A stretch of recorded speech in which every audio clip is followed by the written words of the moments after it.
Bueno, era candidato a gobernador y ahora ya no. Ahora es candidato a presidente Sí, y de un espacio que va a confluir dentro de Juntos por el Cambio. sí. ¿Por qué? Bueno, dos cosas ahí, dos explicaciones. Una, cuando me lancé como candidato a gobernador de la provincia de Buenos Aires, mi querida provincia de Buenos Aires, mi amada provincia de Buenos Aires, por la verdad que la amo, porque la he recorrido tanto de chico y de grande, no se habían iniciado las conversaciones con Juntos por el Cambio para el armado de un nuevo espacio opositor como sí comenzamos este año. Yo lo lancé en noviembre del año pasado, mi candidatura a gobernador. Y las conversaciones con Juntos por el Cambio, por el armado de un nuevo espacio opositor que incluyera al liberalismo, empezaron este año, allá por, no hace mucho te diría, estamos en junio, en mayo, y hará un par de meses que empezamos. Así que estuve 5 meses pensando solo en la provincia de Buenos Aires, pero como en esos 5 meses, hasta que comenzamos las conversaciones con Cambiemos, seguí recorriendo el país, me di cuenta que los problemas, o tomé más nota, en realidad no es que me di cuenta, tomé más nota que los problemas de la provincia de Buenos Aires son los mismos que del resto del país, básicamente. Y que no hay solución a los problemas de la provincia de Buenos Aires, perdón, sí, a los problemas de la provincia de Buenos Aires sin solución a los problemas de toda la Argentina. Entonces dije, me parece que esto va, para solucionar los problemas de mis queridos bonaerenses, hay que meterse a nivel nacional. Justo comenzó la conversación con Juntos por el Cambio para el armado de este nuevo espacio opositor, donde se me dio la oportunidad de conjugar mi diagnóstico presidencial para mejorar la provincia de Buenos Aires con la posibilidad de, en este nuevo armado opositor, donde se amplía Juntos por el Cambio, donde el liberalismo pasa a tener una silla más, en igualdad de condiciones con el PRO, el Recarismo, la coalición cívica, el peronismo federal de Pichetto, de ser presidente o candidato a presidente. ¿No achica el liberalismo meterse en otra agrupación más grande? No, yo todo lo contrario, yo creo que lo agranda. ¿Por? Yo creo que lo agranda porque, primero que creo que agranda sin duda el principal espacio opositor, ¿no? Eso no hay duda Sí. que lo agranda, no hay duda que lo agranda. Y yo creo que lo agranda en general al liberalismo, porque creo que hay gente que, si no hubiera estado, a lo mejor, José Luis Espert con Avanza Libertad, adentro de un gran espacio opositor, un gran transatlántico, con un gran desarrollo territorial, con mucho diputado, mucho senador y gobernador, tal vez hubiera estado con más miedo a votar el liberalismo por el miedo a que se repita el kirchnerismo. No, yo creo que esto agranda la torta liberal y agranda mucho más todavía la torta que se llama hoy Juntos por el Cambio. ¿Con quién charló? ¿Con quién hablaba esta incorporación y esta Mira, con decisión? todos, con todos. La verdad que hablé con todos y estoy muy agradecido a todos los miembros de Cambiemos con los cuales hablé. Si me olvido de alguno, pido disculpas, pero que hablé con muchos, entonces a lo mejor me olvido de este listado, pero hablé con varias veces con Patricia Bullrich, con Mauricio Macri, con Horacio Rodríguez Larreta, con Diego Santilli, con Alfredo Cornejo, Gerardo Morales, Gustavo Valdés, Maxi Y Abad, cuando hablaba con todos Ernesto ellos, Sanz, Lilita Carrió, Maricel Echegoyen, Miguel Ángel Pichetto. Ahora quedamos en conversar a su vuelta de viaje con Margarita Stolbizer.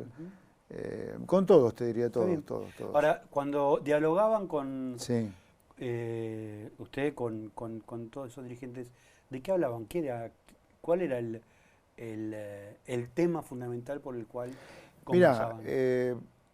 el tema Digo, era... porque hay dos andariveles. Ah, Está el andarivel del poder, digamos, del andarivel de cuánto tengo, cuánto te doy, cuánto tenés, cuánto me das, en términos políticos. sí.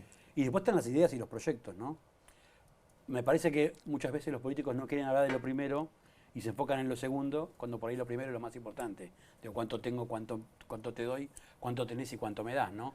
Esa negociación, que es legítima, no es Ahora, cuestionable. te pregunto yo a vos, ¿por qué pensás que es más importante la primera? Aclarémosle a la audiencia. La primera es... La primera es las posiciones los votos que uno tiene, Sí. los votos que pueda aportarle a la Y coalición. la segunda es la cuestión Y, conceptual ideológica. no, y voy un pasito atrás en la uno. ¿Cuánto puedo obtener de ese acuerdo Sí. en términos de bancas, espacios de poder, Sí. ministerios eventuales? Esa para vos es secretarías? lo más importante. No.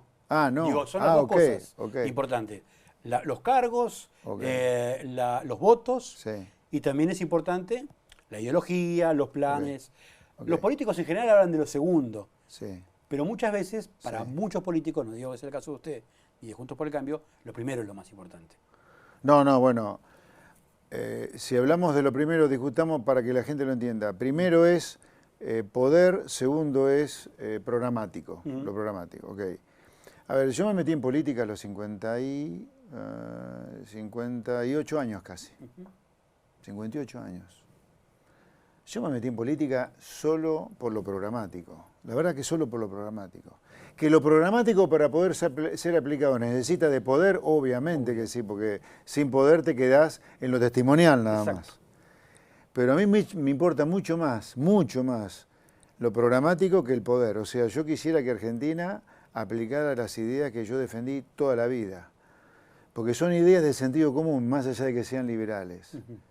Los países que prosperan, donde la gente vive bien, hacen las cosas que Avanza Libertad, el espacio que yo le diera, propone. O sea, nosotros proponemos cosas para que los argentinos estén mejor de lo que están. Entonces, para mí lo programático, conceptual, es clave, y es lo único por lo cual me metí. Ahora, vamos a ir de a poquito yendo hacia el punto del poder. Nosotros hicimos una primera etapa testimonial, que fue el 2019, donde plantamos la idea, fuimos a lo programático. En los debates planteamos claramente lo que creíamos nosotros que había que hacer para que nos fuera bien como sociedad. En el 21... Soledad, ¿no? En soledad absoluta. Poder cero. Ujú. Exagerando, ¿no? Poder cero. Ahora, en el 21, ya con un gran crecimiento dentro de la sociedad de las ideas que nosotros planteamos en el 19, ya empezamos a mojarnos los piecitos en la orilla del poder. Y estuvimos a punto de ir a una mega paso en Cambiemos contra Kicillof en la provincia de Buenos Aires en la elección legislativa. No se llegó a buen puerto, lamentablemente. Ya en el 23, 2 años después, a 4 años de haber plantado la semillita liberal en el 19, después de 30 años que estuvo desaparecida de la discusión presidencial, ya ahora en el 23 sí hay muchas ansias de muchos sectores políticos y de poder que el liberalismo esté debidamente representado. Entonces ya la discusión, con todos los que te conté, era programática y también de poder. Pero siempre lo programático primero. Correcto. A mí lo que me interesa, y se lo digo a todos, y te lo digo a vos, se lo digo a los que nos escuchan, no sé, y nos están viendo, a mí lo que me interesa es que las ideas liberales, que son de sentido común, porque lo que proponemos ocurre en todos los países donde la gente vive bien. Dicho sea de paso, en avanzalibertad.com está nuestra plataforma de transformaciones. Quiero que lleguen lo más alto posible. Si son de la mano de Avanza Libertad, mejor. Pero si no es de la mano de Avanza Libertad, también está bien. Por supuesto que yo quiero ser presidente. Por eso soy precandidato a presidente en este nuevo espacio opositor que hemos construido conjuntos por el Cambio. Pero para mí es mucho más importante que la Argentina salga del lugar de miseria extrema al cual el kirchnerismo lo ha puesto. Ahora, concretamente hubo acuerdos sobre, además de ser candidato, no sé, tener determinada cantidad de bancas o tener determinada cantidad de... Eso está en proceso de discusión. Eso está en proceso de discusión. Pero hay una decisión estratégica de parte de los miembros de Cambiemos y de Avanza Libertad de seguir ensanchando este nuevo espacio. ¿Va a tener Avanza Libertad candidato a gobernador? En la provincia de Buenos Aires, sí. Un candidato propio. Sí, a ver, la idea conceptual es que Avanza Libertad, dentro de este nuevo espacio opositor que construimos conjunto por el Cambio, tenga sus listas en todos los distritos que compitan contra la lista de Larreta y contra la lista de Patricia Bullrich o contra la lista de los radicales. ¿Tiene O sea, que nombre? haya confluencia para competir. ¿Tiene nombre de candidato a gobernador? No, todavía no. No, mirá, anuncié mi candidatura presidencial el sábado, hace poquitos días, así que no. Estamos conversando. Puedo sí anunciarte que Roberto Kachanowski se ha incorporado ya a este proyecto. Excelente valor, brillante profesional. Ramiro Castiñeiro, un economista muy profesional, excelente persona, muy bueno. Está trabajando con nosotros ya y otras partes de su equipo. Así que nos vamos armando a poquito. ¿Y candidato a vice o candidata a vice? Vamos a tener candidata o candidato a vice y también candidato a jefe o jefa de gobierno, sí. Pero todavía no está nada definido eso. ¿Perfiles que tendría que tener? No. En Buenos Aires vamos a necesitar gente muy aguerrida. En la ciudad da para una cosa un poco más conceptual, más ideológica. En la provincia de Buenos Aires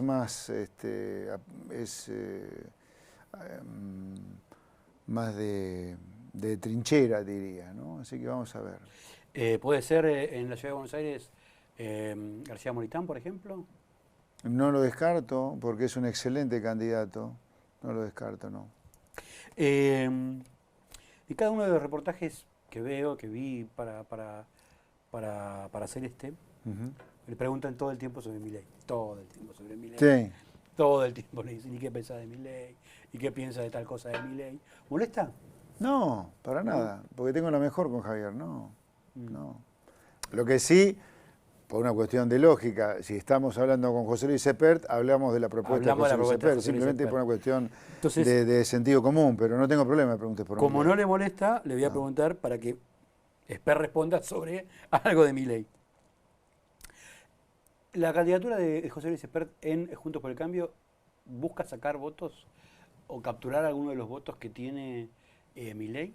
No, no busca eso para nada.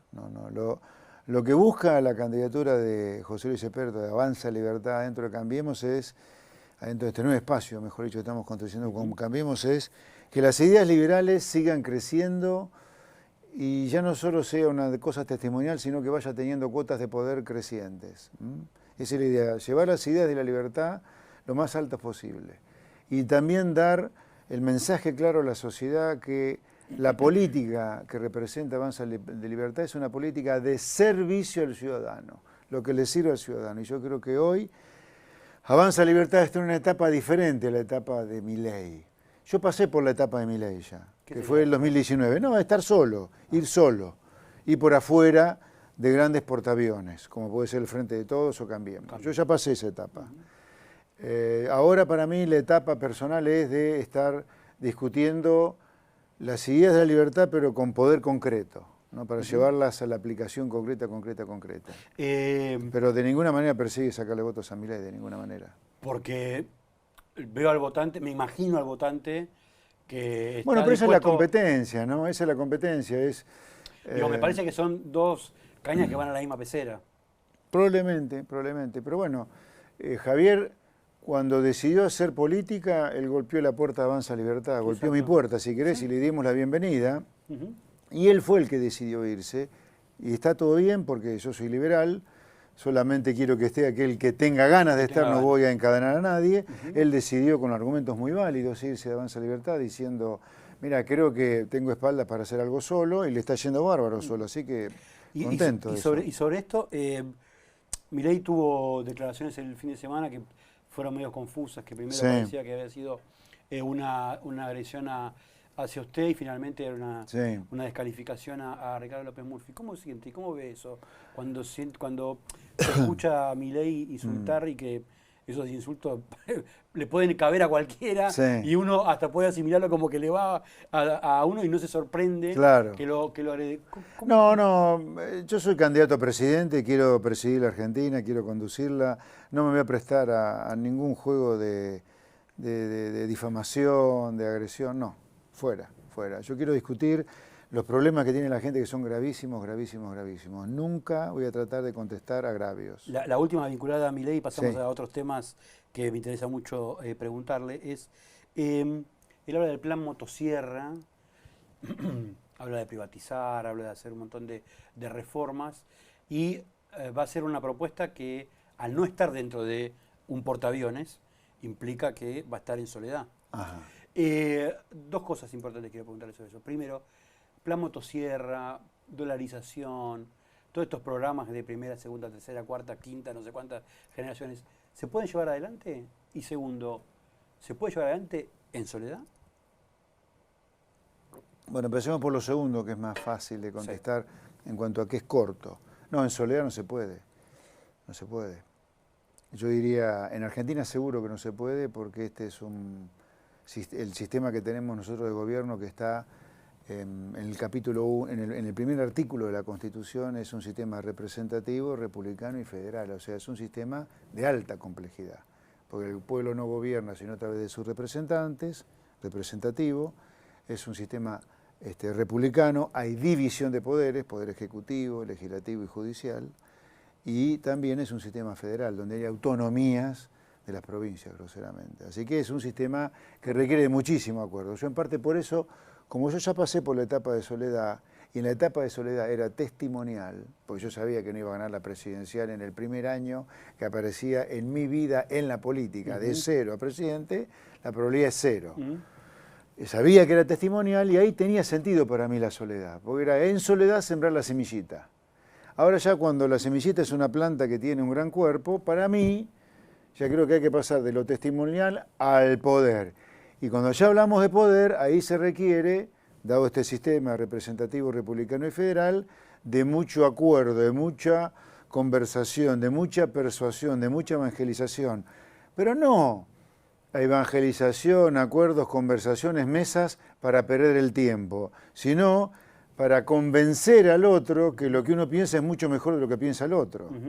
En ese sentido yo creo que es complejo la transformación argentina dentro de la Constitución en Soledad. Me quedé con eso de 0, aparecer de la nada, a ser candidato a presidente de primer año, es imposible, la chance es 0.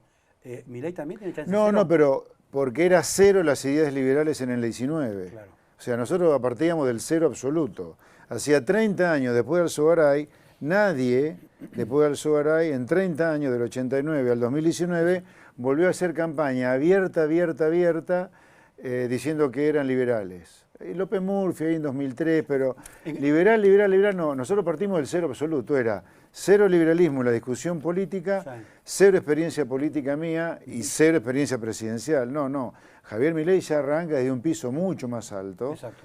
En parte por lo que construimos a partir de 2019, en parte por su excelente... No diría que es heredero, no, pero todos nos vamos montando sobre cosas que ya existen a veces, o sea, padres fundadores hay uno solo, un conjunto de padres fundadores, nosotros tuvimos los nuestros, Alberdi, Sarmiento, Roca, Echeverría, la Revolución de Mayo, Estados Unidos habrá tenido los suyos. Nosotros no somos ningunos fundadores. En todo caso, estamos recreando ideas que estuvieron fuera de la discusión política. Yo creo que Javier ya arranca con esto caminando, afortunadamente, sí. Pero él ayudó a construir también, cuidado, no es que yo lo construí y él se monta sobre eso, él también ayudó a construirlo. Ahora vayamos a las ideas, esta idea del plan Monteserra, de la dolarización, yo te diría ahí, de nuevo, Argentina tiene que hacer cosas, sí o sí, si es que no quiere terminar mucho peor de lo que está. Argentina ya es casi un país que es una villa miseria. Tenemos la mitad de la población pobre, 60% de los chicos pobres no tienen comprensión de texto. Es un país que bordea, tiene ya toques cubanos, venezolanos. No es ni Venezuela ni Cuba todavía como un todo, pero sí tiene toques cubanos, venezolanos. Entonces acá hay que hacer un montón de reformas. Esa reforma es copiar lo que hacen otros países donde la gente vive bien. En eso de copiar hay cosas muy evidentes que hacen los países donde la gente vive bien. Los países donde la gente vive bien comercian con el mundo. La primera cosa, es crítico el comercio con el mundo. O sea, vos le vendés algo a tu empleador, yo le vendo algo a mis clientes. Y todos le vendemos cosas a alguien que no hace lo que nosotros hacemos. Entonces nosotros tenemos que venderle algo a alguien diferente a lo que ellos hacen. Entonces, Argentina tiene que plantearse el comercio, no esta cosa estúpida de la sustitución de importaciones, que es un pescado podrido que hay que tirar a la basura. El peor pescado podrido que la sociedad argentina se compró es el proteccionismo industrial, que nos ha transformado en un país con una minería destruida, petróleo destruido, turismo destruido, economía regional destruida, agro destruido y un calzoncillo valiendo como un BMW o un auto valiendo como un transatlántico. Esta es una primera gran reforma que hay que hacer. La segunda gran reforma es la del Estado. La gente no da más de pagar impuestos, hay que reducir el Estado y bajar impuestos. Y la tercera es la reforma laboral. Nadie va a contratar gente con estos costos laborales y con este sistema indemnizatorio. Y después, una vez que uno tenga todo eso funcionando, va a tener inflación internacional. Cuando tenga inflación del primer mundo, usted podrá dolarizar, adoptar el euro, el real, pero hasta tanto Argentina no salga del proceso adictivo al populismo que tiene, pasando por un síndrome de abstinencia grande, no tiene ninguna chance que le aguante un sistema monetario. Por eso yo creo que discutir el sistema monetario, dolarización o el euro o el real, puede ser la frutilla del postre, nunca el plato principal. El plato principal son las reformas que hay que hacer, que son ponerle la generación que quiera, son de sentido común, yo creo que más de primera o segunda generación. Bien, bien. O sea que ni plan motosierra ni dolarización, resumo. Sí, son títulos, pero si vos querés plan motosierra, ¿qué es el plan motosierra? Decime qué es el plan de motosierra. Recortar 15% de gasto público. Bueno, Eso es la definición 15% simple, de gasto dice. público, sí, hay que cortar 15% de gasto público. Ahora hay que hacer una reforma laboral, hay que abrirnos al comercio, hay que hacer muchas otras cosas. Esto no es solamente destruir o dinamitar, esto es cortar y empezar a reformar, a reconstruir a la Argentina. No se trata de cortar con plan motosierra el gasto público, dinamitar el Banco Central. Hay que hacer una reconstrucción de la Argentina. En esa reconstrucción de la Argentina hay que hacer cambios en las leyes laborales, cambios en el Estado, reducción del gasto público. Le voy a preguntar de eso. Comercio. O sea, ¿es medio ingenuo ese planteo? ¿Cuál? Es decir, dinamito el Banco Central, le corto el 15% el gasto, aplico la dolarización, todo así, de un tirón. ¿Tiene ingenuidad? ¿Tiene desconocimiento? ¿Qué es? No, a ver, yo creo que son cosas que... A ver, el tema ¿Pero de se la puede ser moneda, presidente el así? tema de la... ¿Se puede ser presidente así? ¿Así en qué sentido? Digo, plantear, vamos a dinamitar el Banco Central y vamos a aplicar una dolarización de un día para el otro, vamos a cortar el gasto público. Bueno, a ver, son dos cosas, Facundo. Sí. Un tema son los temas de fondo y otro tema es las formas. Claro. ¿Sí? Vamos a hablar a pensar por las formas. Yo, pero de cuna, tengo otras formas. Yo prefiero enfrentarme solamente cuando es necesario con algo. O sea, por ejemplo, vamos a hacer una reforma laboral, ¿pero por qué? Porque me parece increíble que haya dirigentes sindicales que se precien de tales cuando no quieren reformar leyes laborales que, entre otras cosas, causan que la mitad de los trabajadores trabajen en negro. ¿Cómo te considerás sindicalista si los clientes tuyos trabajan en negro la mitad? 8 millones de personas. Entonces yo estoy dispuesto a enfrentarme con sindicalistas que no quieren hacer una reforma laboral. Porque no puedo tolerar que alguien se llame sindicalista y tolere 50% del trabajo en negro completamente precarizado sin ningún derecho social. Entonces yo me enfrento con un sindicalista. Ahora, con un sindicalista que no quiere la reforma laboral. Ahora, trato de persuadir a los sindicalistas que más o menos entienden que algo hay que hacer. Pero yo prefiero, como en la vida, concentrarme en aquellos enemigos que son casi irreductibles y ir por ellos. Este tema del sistema monetario, yo creo que no tiene ningún sentido discutirlo hasta que uno no haya hecho las reformas de sentido común que yo hablaba antes, no tanto de primera, segunda, tercera generación, sino reformas de sentido común, que son las que te van a permitir lograr una inflación internacional. Ese día vos podés elegir cualquier sistema monetario, ¿sí? Dolarización, euro, real o el peso.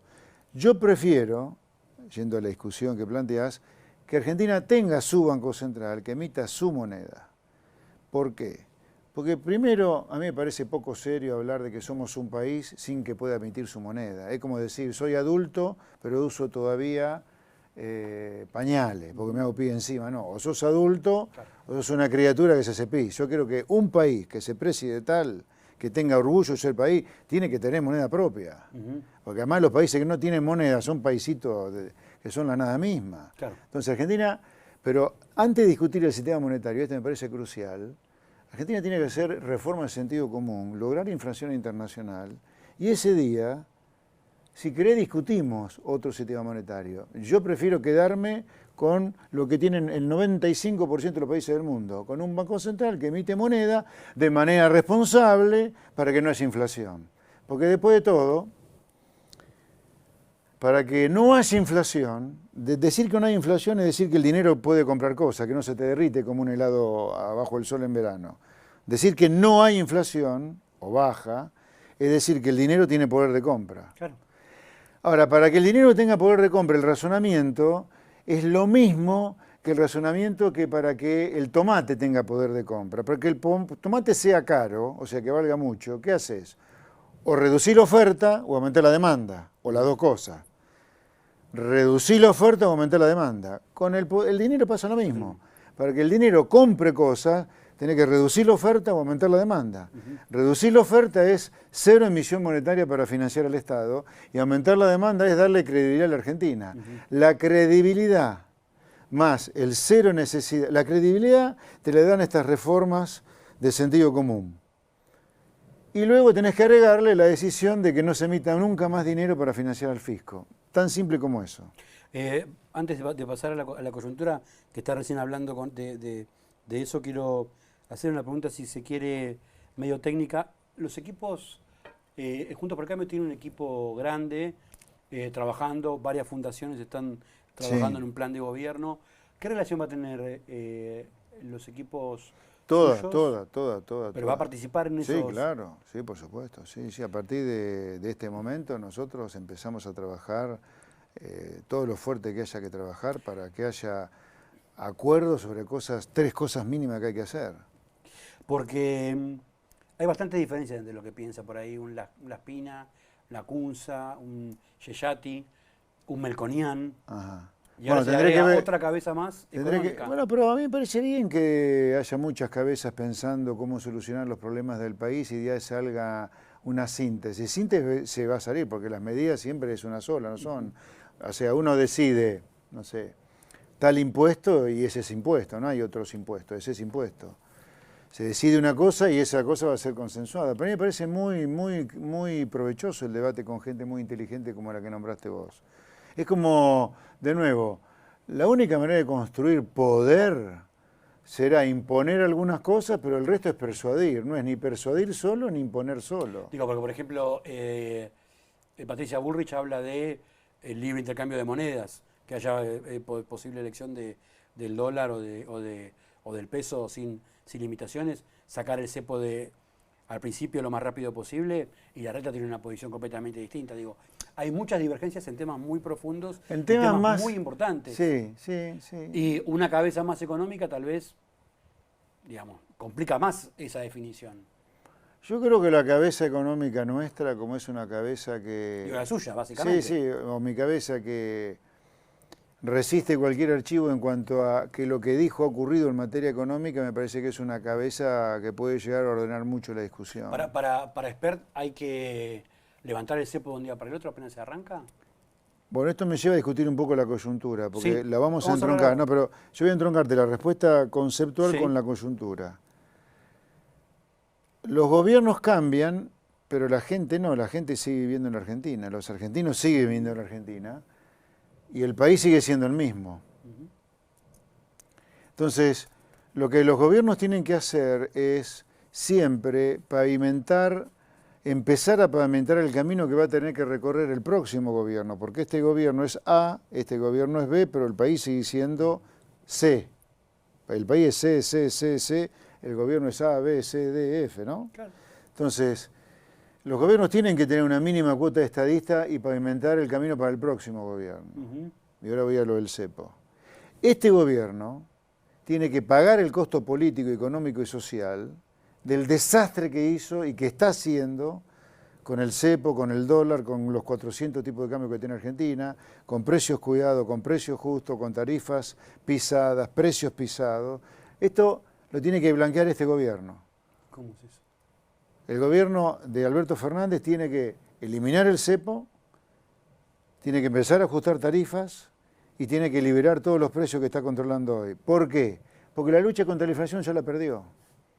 La lucha contra la inflación ya la perdió este gobierno. Por lo tanto, ya que la perdió, que haga algo para ayudar al próximo gobierno, que va a gobernar a los mismos argentinos que está gobernando y perjudicando este gobierno.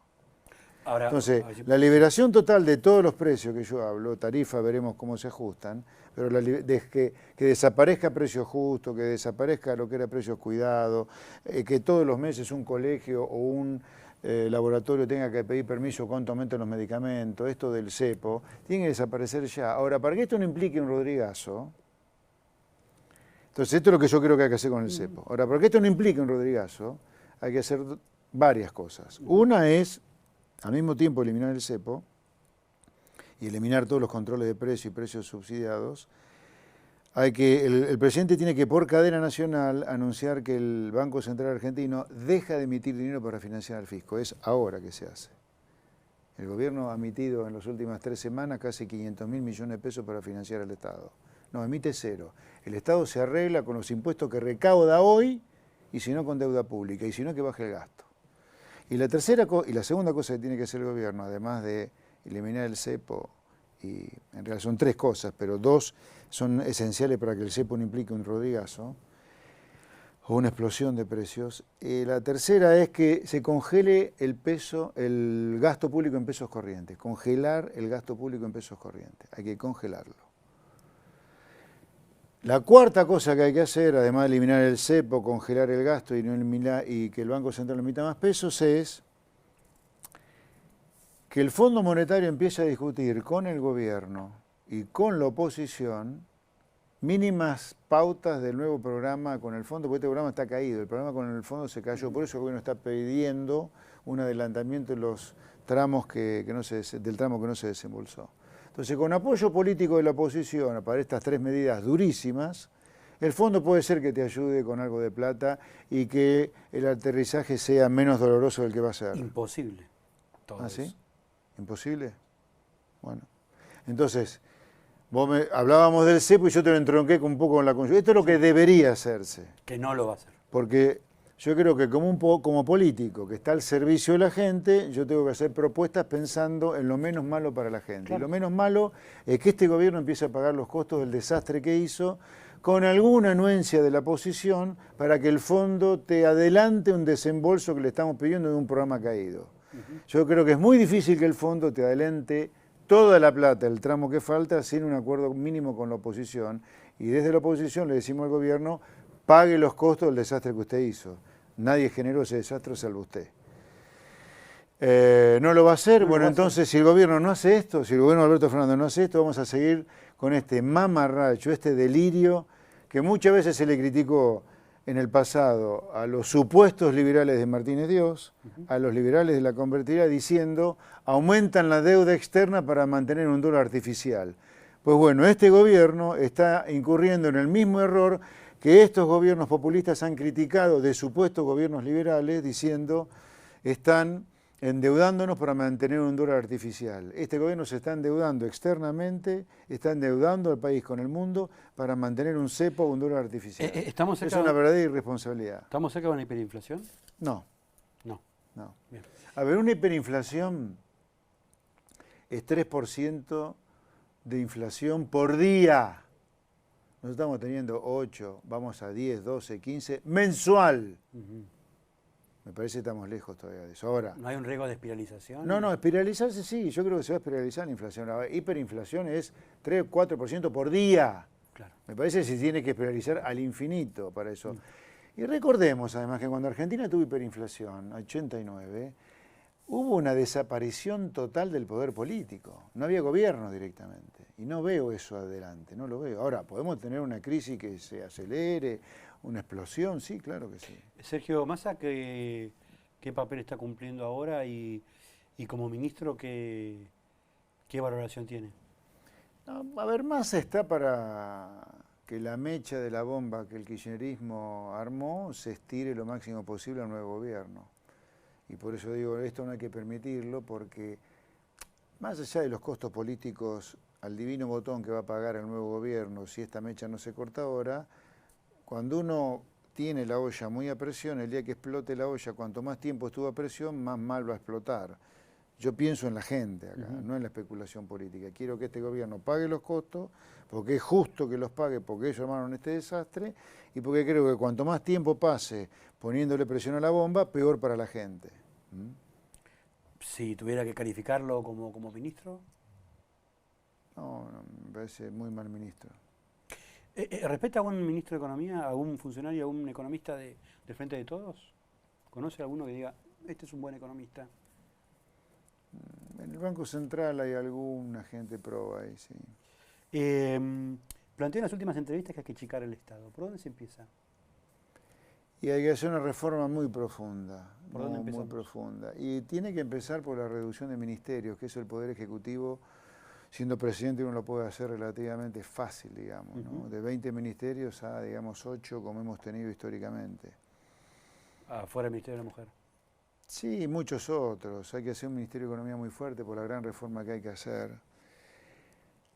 Luego, además de la Administración Pública Nacional, hay que hacer una gran reforma del sistema previsional. No, vamos a un punto ahí. Okay. Cuando habla de cerrar ministerios o achicar ministerios, me imagino que también implica desvincular gente, porque Sí. cada uno de esos ministerios Sí. tiene gente. Ujú. ¿Cuánta gente que hay que despedir, hay que sacar del Estado? Y mire, en el Estado Nacional hay cerca de 800.000 empleados, con la mitad alcanza.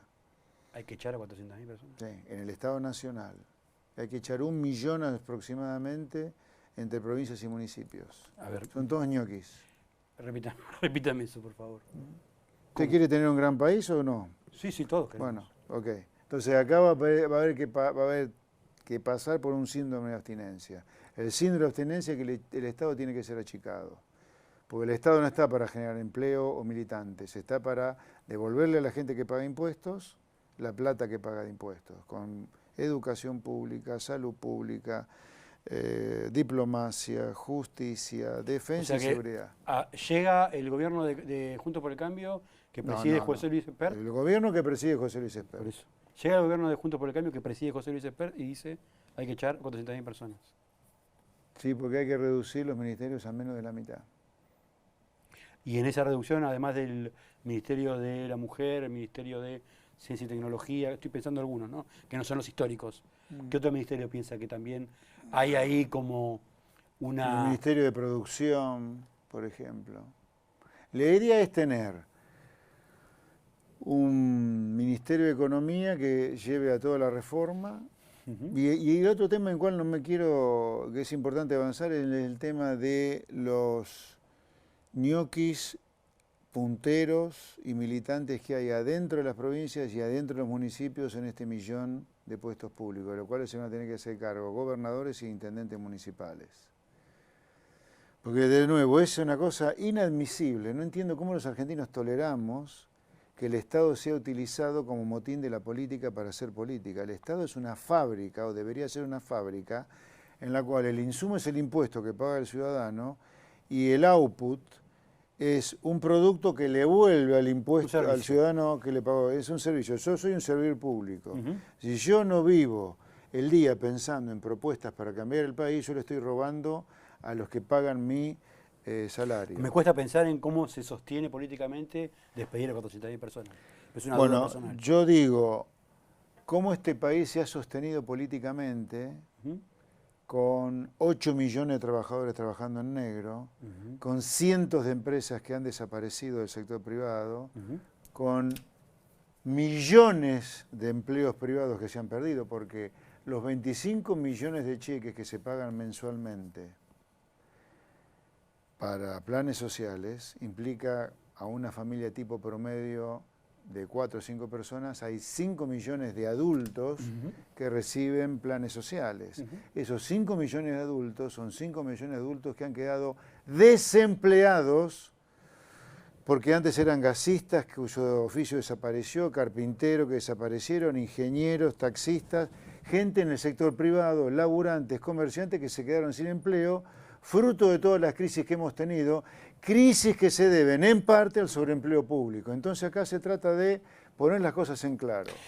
Acá hay millones de personas que le hemos arruinado el futuro por culpa en parte de punteros, tranzas y ñoques que hay en el sector público. El desempleo en Argentina no es el 7% del cual hablamos, es el 7% más el 1.400.000 de empleados públicos que no tienen nada que hacer en el Estado y que son un robo al buen empleado público, al buen policía, al buen maestro y un robo al contribuyente. El desempleo en Argentina, incluyendo los beneficiarios de planes, llega al 24%. Yo soy bastante viejo, pero me acuerdo cuando quisieron cerrar aerolíneas y privatizarla, en el gobierno de la Rúa le cruzaron un avión de aerolínea en el medio del aeropuerto, del aeroparque. No, bueno, acá el problema es que no se llega con el mandato popular para hacer estas cosas. Si gana Avanza Libertad, si gana José Luis Espert la paso presidencial, y después gana la presidencia, nosotros vamos a llegar con este nuevo espacio que es Cambiemos, con el mandato para hacer muchas de estas cosas en las cuales yo siempre he pensado. Por lo tanto, Sin duda que vamos a tener mucha más chance de hacerlas que si no la decís en campaña. Yo digo en campaña que acá sobran 1.400.000 empleos públicos. Yo digo en campaña que hay que cerrar aerolíneas. Yo digo en campaña que hay que privatizar todas las empresas públicas que sean superavitarias. Yo digo en campaña que hay que darle 0 pesos a las organizaciones sociales. Yo digo en campaña que hay que cambiar todas las leyes laborales, promoviendo la descentralización en la negociación colectiva, promoviendo la democracia sindical, terminando con el unicato sindical, terminando con la ultraactividad, terminando con el hecho que se cobre, aunque no estén afiliados a los sindicatos, la cuota sindical. Estas cosas hay que decirlas en campaña para que la gente decida votarlas o no. ¿O no? ¿YPF? Privatizada. ¿AISA? Privatizada. ¿El correo? Privatizado. ¿Los trenes? Ahí tenemos, yo diría, los trenes básicamente privatizados y subsidiados si hay destinos en los cuales no llega. Pero podemos tener... Es volver a los 90. No, los 90, ramal que para, ramal que cierra, no es eso. Acá estoy diciendo yo, trenes privatizados, pero a destinos que no se llega será subsidiado. Lo mismo que los vuelos, aerolíneas cerradas, más cielos abiertos, que vengan todas las aerolíneas que quieran volar a Argentina. ¿Cómo va a ser para cerrar aerolíneas? Bueno, porque hay que hablarle a la gente. A ver, Aerolíneas costó 100 hospitales públicos de alta tecnología en los últimos 10 años. Porque Argentina perdió 10.000 millones de dólares en 10 años.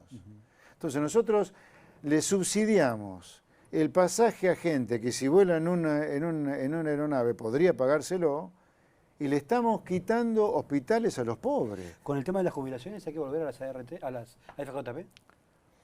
Podemos volver a un sistema de capitalización, puede ser que sea adentro del Estado o fuera del Estado con las AFJP. Pero acá lo central es que el Estado tiene 12 puntos del producto de gasto en jubilaciones, cuando en realidad por la edad que tiene esta sociedad debería gastar la mitad, 6 puntos. ¿Y esto por qué es así? ¿Por qué es así? Porque hay un verdadero descontrol absoluto en materia jubilatoria. Hay 52 regímenes diferentes de jubilaciones. Porque uno tiene el régimen general, pero después tiene como 50 cajas aparte. La de los policías es una, las Fuerzas Armadas es otra, maestro es otra, médico es otra, ingeniero es otra. No. Y cada una tiene su edad para jubilarse, su aporte. No, acá hay que uniformarlo a esto. Y el descontrol ese es el que genera no sobregasto, la ineficiencia en el gasto. Entonces este es el concepto, tiene que haber un régimen general con una jubilación mínima y que después la gente aporte lo que quiera durante el tiempo que quiera y que se jubile con lo que quiera. No nos mintamos más porque el régimen general te pone como mínimo 30 años de aporte, pero como nadie llega a los 30 años de aporte, nos pasamos haciendo moratoria para que lleguen a los 30 años de aporte. ¿Por qué no dejamos de mentirnos y decimos... Nadie aporta 30 años, que la gente aporte lo que quiera y se jubile con lo que quiera. Démosle la libertad esa, caramba. ¿Ahora eso implica aumentar la edad jubilatoria, por ejemplo, también? Claramente implica aumentar la edad jubilatoria, si es que nos mantenemos en un régimen de reparto. Pero si no, la gente puede jubilarse a la edad que quiera si hacemos un régimen de capitalización. ¿Pero qué piensa José Luis Espert? ¿Hay que reformar el sistema previsional, volver a las AFJP y aumentar la edad jubilatoria? Yo dije, más allá, AFJP son administradores de fondo de pensión privada. Exacto. Vos podés hacer un sistema de fondo de pensión estatal, o sea, podés tenerlo. Entonces, eso es un tema de segundo orden. El tema de primer orden es que acá tenemos que emprolijar todo el sistema previsional primero, antes de pensar en AFJP privadas o estatales. Lo que sí creo yo que el sistema tiene que ser de capitalización a la larga, por lo menos. En la última entrevista que tuvimos, que fue bastante controversial y generó mucho ruido, ¿Qué pasó? Mucha polémica sobre el tema de los planes sociales, sobre todo sobre el tema de limitar la cantidad de planes que se le entrega a las familias y qué es lo que pasa con los planes sociales que se distribuyen. No, te vuelvo a repetir esto. Yo creo que con los planes sociales hay que hacer una auditoría. El plan social trucho hay que darlo de baja. ¿Qué es el plan social trucho? Hay gente que está robando con los planes sociales. Dice que lo necesita cuando en realidad tiene su trabajo. Es un plan social trucho. Eso es robarle al que necesita el plan social. Eso es robarle al contribuyente que paga impuestos. Entonces hay que hacer una auditoría, quedarte solo con los planes sociales bien dados, a esos planes sociales bien dados en el sentido que hay detrás un oficio que se perdió, un comercio que cerró, una industria que desapareció. Ahora, ese plan bien dado hay que condicionarlo en el tiempo, no puede ser toda la vida, y condicionarlo a que la persona termine la primaria, si terminó la primaria que termine la secundaria, si terminó las dos que se capacite. Y además ese plan social, para que pueda terminar en un empleo formal, hay que darle una zanahoria al empresario, que es, por ejemplo, si un plan social no paga contribución patronal, que el empresario que contrata un beneficiario del plan no pague contribuciones patronales durante X años. Y a las organizaciones sociales hay que darle 0 pesos. ¿Y a la UH? ¿Qué pasa? Es parte de los planes sociales, ¿qué pasa? La UH, digamos, cada hijo que nace tiene No, yo haría una uniformización total de los planes sociales. Uno le da un subsidio en la familia que no está condicionado a la cantidad de hijos que tenga, sí está condicionado en el tiempo y a la actividad o la enseñanza que adquiera. Perfecto. Se tiene que uniformizar todos los planes sociales, hay uno solo. Dos últimas consultas, rápido. Con los Moyano, con los Baradel, con el sindicalismo combativo, kirchnerista, que tendrán que ajustarse a la ley. Acá lo que hay que entender que la ley se aplica. Hay una constitución y hay un código penal. Hay una constitución que en el artículo 14 dice libertad de empresa, libertad de circulación. Y eso está penado si se viola en el código penal. En el código penal dice que eso está reprimido con cárcel. ¿Sí? Y por lo tanto eso es lo que vamos a aplicar. La ley contra aquellos que la violenten. Se acabó esta joda que se corta las calles todos los días o que Moyano cuando no le gusta algo de una empresa va y la bloquea. Eso es delito. Eso va a estar penado y aplicaremos la ley. Pero eso va a ser que va a implicar que van a ir a buscarlo a Moyano si hay un corte en una empresa que hace camioneros y lo van a meter preso. Sí. ¿Lo van a meter preso a Moyano? Sí, pero espera, no es que lo vamos a meter preso a Moyano. Lo vamos a meter preso a Moyano y a cualquier sindicalista que viole la ley. Violar la ley es impedir que una empresa saque los productos de su centro de almacenamiento. Eso es violentar la Constitución, nuestra Carta Magna, nuestra Carta Fundamental.